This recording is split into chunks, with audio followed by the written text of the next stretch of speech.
वस्तुतः बात तो ये है, इसका पुरुषोत्तम नाम कैसे पड़ा? पुरुषोत्तम मास बेचारा बिल्कुल दीनहीन क्षीण सा भगवान के पास गया, भगवान से प्रार्थना किया, हे प्रभु, सब हमको मलमास कहते हैं, मलमास कहते हैं, हमको सभी कामों में त्याज रखे हैं, मैं आपकी शरण में आया हूँ, आप हमें स्वीकार करें। तो उस मलमास की दुर्दशा को देख करके भगवान ने कहा, तुमको कोई मलमास नहीं कहेगा, अपितु पुरुषोत्तम मास कहेगा, और तुम्हारे जब तुम आओगे अधिक मास के रूप में, पुरुषोत्तम मास के रूप में, तो तुम्हारे काल में जो भी सत्कर्म करेगा, इस समय जितने मांगलिक कृत्य वगैरह सभी बंद हैं, किसी कोई मुहूर्त नहीं है इसमें। पुरुषोत्तम मास में किसी सत्कर्म का कोई मुहूर्त नहीं होता है, परंतु सत्कर्म नाम करके जो परमात्मा भगवत संबंधी कृत्य हैं, भगवान की सेवा पूजा, भगवद आराधना, दान पुण्य इत्यादि, ये जो सत्कर्म हैं, इन सत्कर्मों के लिए पुरुषोत्तम मास अच्छे फल को प्रदान करने वाले हैं। भगवान ने इनको अपना लिया है, जिसको भगवान अपना लेते हैं वो सबसे उत्तम हो जाता है। इसीलिए पुरुषोत्तम, पुरुषोत्तम भगवान का नाम है, अर्थात ये भगवान का महीना है। इस महीने में जितना भी भगवद आराधन उपासना करे, जैसे मंदिर में दीपदान, तुलसा जी को दीपदान, तुलसा जी के सानिध्य में तुलसा जी की परिक्रमा करना, उनकी पूजा करना, भगवान की सेवा पूजा करना, ये सारे कृत्य अर्थात वैष्णवीय कृत्य, जितने वैष्णवों का आराधना उपासना का जो उत्तम काल है, ये पुरुषोत्तम महीना है। अगर भगवान से संबंधित यज्ञ यागादि करते हैं तो वो भी अत्यंत उत्तम है, प्रशंसनीय है। बाकी अन्य कृत्य जो गृहस्थों के हैं, जो कोई मुहूर्त देखते हैं इस काम का उस काम का, ये सारे कार्य वर्जित हैं। लेकिन भगवान का कार्य तो बड़े आनंद से करो, और आनंद से करके अनंत गुना पुण्य को प्राप्त करो। ये है पुरुषोत्तम मास की विशेष बात है, और ये भगवान ने इसको अपना नाम दिया है। द्वारिका में पधारेंगे ना, तो द्वारिका में भगवान पुरुषोत्तम के रूप में, भेंट द्वारिका में एक मंदिर पुरुषोत्तम भगवान के रूप में विराजमान है। ठाकुर जी वही चतुर्भुज रूप में और पुरुषोत्तम के रूप में विराजमान है। अन्य अन्य वेणुगोपाल और ये सब सभी विग्रह हैं, वहाँ पुरुषोत्तम विग्रह है। तो पुरुषोत्तम का सीधा सीधा है, पुरुषों में जो उत्तम है, पुरुषों में जो उत्तम है, और वो कौन है? उत्तमा पुरुषोत्तन्या परमात्मेति उदाहरता। भगवान गीता में जो कहते हैं, क्या कहते हैं? ममैवांशो जीवलोके द्वाइमो पुरुषो लोके क्षरश्चाक्षर एवोचा।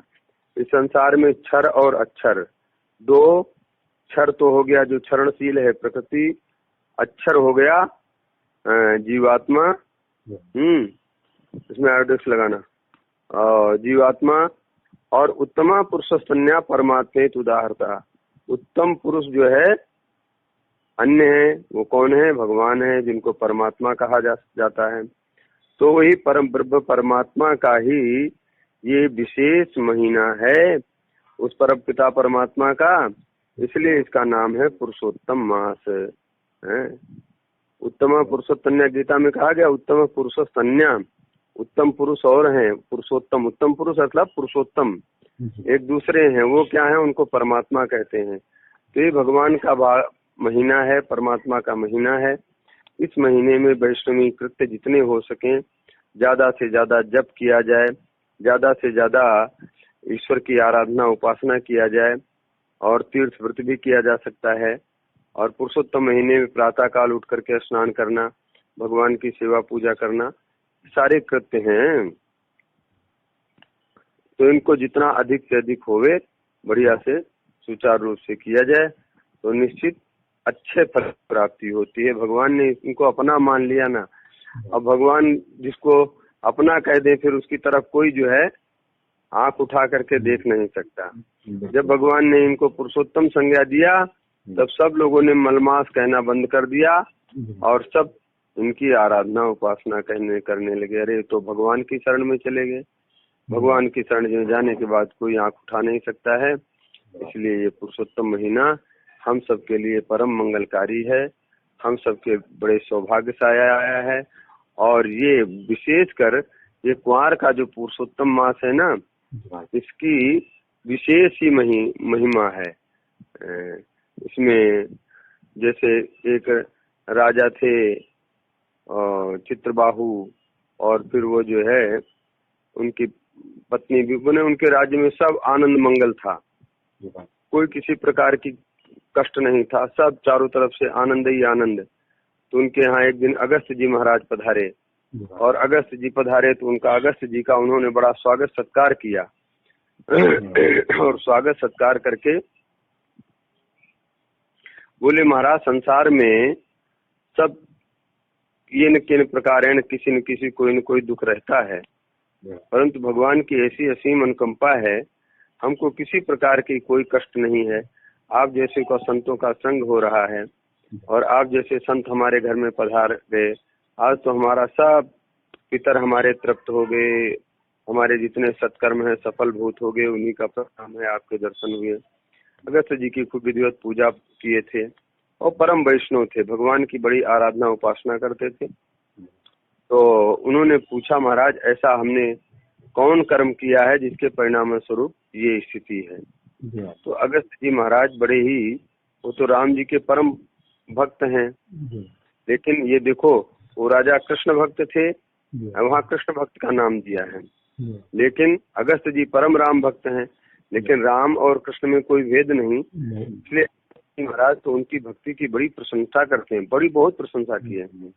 और बोले पूर्व काल में आप के कुछ ऐसे कृत्य थे जिन कृत्यों के कारण आप कंजूस थे, आपका धन भी चला गया, और सब लोग घर से निकाल दिए, तो आप पत्नी जंगल में रहने लगे, और फिर वहां पर आप जीव हिंसा करके अपना जीवन यापन करने लगे। एक बार की बात है, एक ऋषि के आश्रम में पहुंच गए। ऋषि के आश्रम में क्या एक ऋषि थे, वो बेहोश हो गए थे, और बेहोश की स्थिति में आपने दया आई और उनको अपनी कुटिया पे ले गए, उनको सचेत किए। जब सचेत हुए तो बोले मैं कहाँ हूँ। उन्होंने सारा बता, महाराज आप ऐसे ऐसे बेहोश हो गए थे। तो बड़े प्रसन्न हुए और आशीर्वाद दिए, और बोले महाराज अब हमारा सत्कार स्वीकार कीजिए, ये फल खा लीजिए। और उन्होंने कहा, भाई तुम अपना परिचय प्रदान करो, आप कौन हैं। अभी तो हम बेहोश थे, उस समय आपने हमको पानी पिलाया या क्या किया वो तो आप, लेकिन अब हम सावधान हैं, सावधान की स्थिति में हम आपसे जानकारी लेना चाहते हैं, क्योंकि जिस किसी का अन्न, जिस किसी का जल नहीं लेना चाहिए। उन्होंने अपनी सही सही सारी बात बता दिया, और उस बात के बताने से वो बड़े प्रसन्न हुए ऋषि, और बोले जरूर हम आपका ये प्रसाद ग्रहण करूंगा, और ऐसा करो। फिर उन्होंने अपना सारी दुख रो दिया, महाराज हमारी ऐसी स्थिति है, आप हमारे पर प्रसन्न हैं, तो इस जन्म में जैसा भी है, और अगले जन्म में ऐसे कष्ट हम न देखूं, अगले जन्म में हमारा परिवार भी सब समृद्ध रहे, हम समृद्ध रहें, किसी प्रकार का कोई कष्ट न होवे, सब प्रकार से उन्होंने, और भगवान में भक्ति होवे हमारी, ऐसा उन्होंने ऋषि से कहा। तो ऋषि ने कहा ठीक है, ये देखो पुरुषोत्तम का महीना आ रहा है, कुंवार के महीना, ये कुंवार का महीना चल रहा है ना है, और उस समय भी कुंवार के महीने में ही पुरुषोत्तम मास आया था। वैसे तो हर 3 साल पे आता है, कोई कभी आषाढ़ में कभी भादों में, तो कुंवार के महीने में पुरुषोत्तम मास आया, आने वाला है। आप उस समय प्रातः काल उठ करके और भगवान की आराधना करो, भगवान के लिए दीपक जलाओ, दीप दान करो, भगवान के नाम से दीप दान करो। अब भगवान का मंदिर नहीं है, तो जहाँ भगवान तो हरिव्यापक सर्वत्र समाना, भगवान तो सर्वत्र सभी जगह उनकी स्थिति है। कहीं भगवान का नाम लेकर के तुलसा में, पीपल में, और इन बड़ में, कोई भी वृक्ष में, अथवा कहीं भी भगवान का नाम लेकर के दीपक जलाओ, तो इससे तुमको अनंत पुण्य की प्राप्ति होगी। इसलिए उन्होंने कहा महाराज हम तो गरीब हैं, हम तुम्हारे पास तो कुछ है नहीं, हम दीपक कहाँ से जलाएंगे। तो जंगल में एक इंगुदी नाम करके वृक्ष होता है, बोले उस इंगुदी वृक्ष के फलों को कूटो, उससे तेल निकल जाएगा, तो उसी के तेल का दीपक जलाओ। वैसे तो गोघृत का दीपक जलाना अत्यंत उत्तम है, लेकिन गोघृत नहीं है तो तिल्ली का तेल हो गया, शुद्ध तेल। परंतु भैया डालडा फालडा नहीं जलाना चाहिए, क्योंकि ये सब विशुद्ध बिल्कुल विकृत हैं। और वनस्पति का कोई भी हो, वो इंगुदी के वृक्ष के फलों को ले करके उनको कूट करके और उससे तेल निकाल करके भगवान को थोड़ी देर के लिए दीपक जला देते। उस दीपक जलाने के बाद परिणाम स्वरूप इतने पुण्य की वृद्धि हुई कि आप इस जन्म में ऐसे राजा हैं, चित्रबाहु राजा नाम था उनका। और इस प्रकार से आपकी पत्नी भी वही पत्नी है, सब कुछ आपके अनुकूल है। वो ऋषि की कृपा और पुरुषोत्तम मास के व्रत के प्रभाव का फल है। पुरुषोत्तम मास का व्रत भी क्या किए होंगे, फिर कुछ सात्विकता आई होगी तो सात्विकता से रहे होंगे, फल फूल खाए होंगे, और वो दीप दान का ये परिणाम है। इसलिए भाई पुरुषोत्तम मास तो भगवान का महीना है, और दीप दान करना, भगवान को दीपक जलाना, तुलसा जी को दीपक जलाना, गौ माता के लिए पूजा करना, ये सब जितने काम हैं सब बड़े ही मंगलकारी हैं और परम